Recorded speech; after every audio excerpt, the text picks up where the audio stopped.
Porky's is a 1982 teen sex comedy starring Dan Monahan, Mark Herrier, Kaki Hunter, Wyatt Knight, drunk in a Clint Eastwood Western, Doug McGrath, Kim Cattrall, Chuck Mitchell, Nancy Motel Hell Parsons, and Scott Cullenby.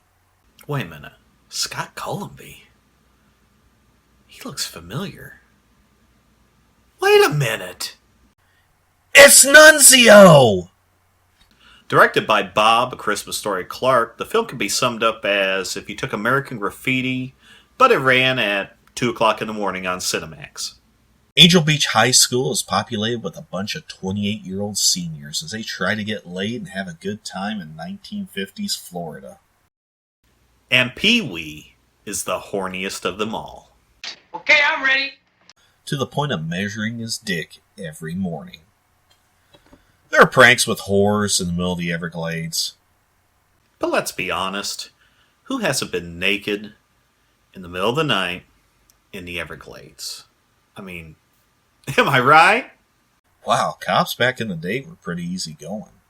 Wait, is that Susan Clark? That's Webster's mom! Okay, who posted this on Facebook? I mean, Tim's drunk dad found out really fast that his son ran away from a large black man carrying a machete drenched in blood in the middle of the night in a swamp. You know what? I go along with this dad and call him a pussy too.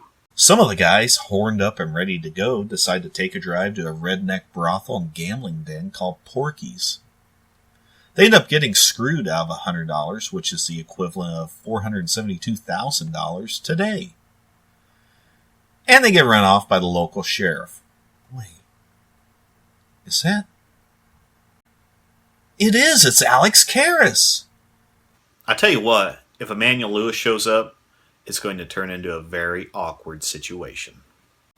The movie gets weird anyway, with a subplot about Miss Honeywell being called Lassie. You want to find out why? Just get her up in the equipment room, and we'll find out. And this'll happen.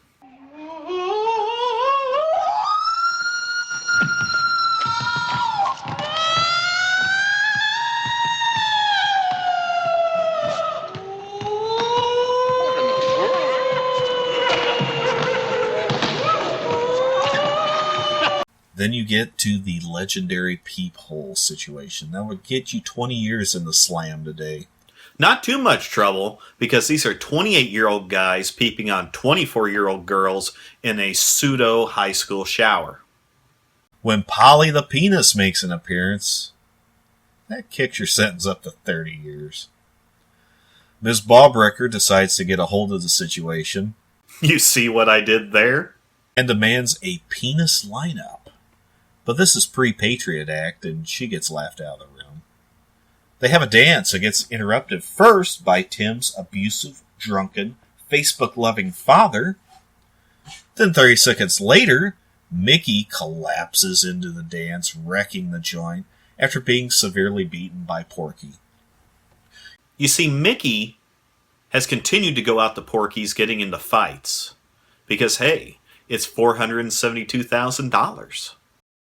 They create an elaborate plan of explosives, property destruction, and attempted murder with a cop.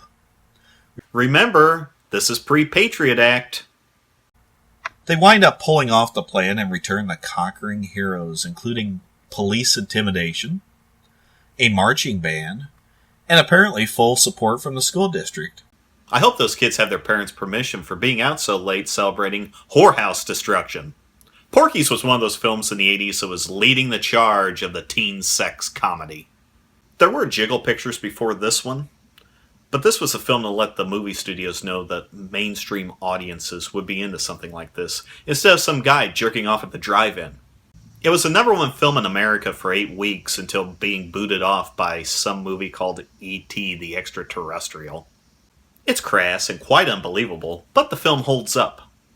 I wouldn't call it one of the greatest movies ever made, but I would watch it again just for the tallywhacker scene, which is hilarious.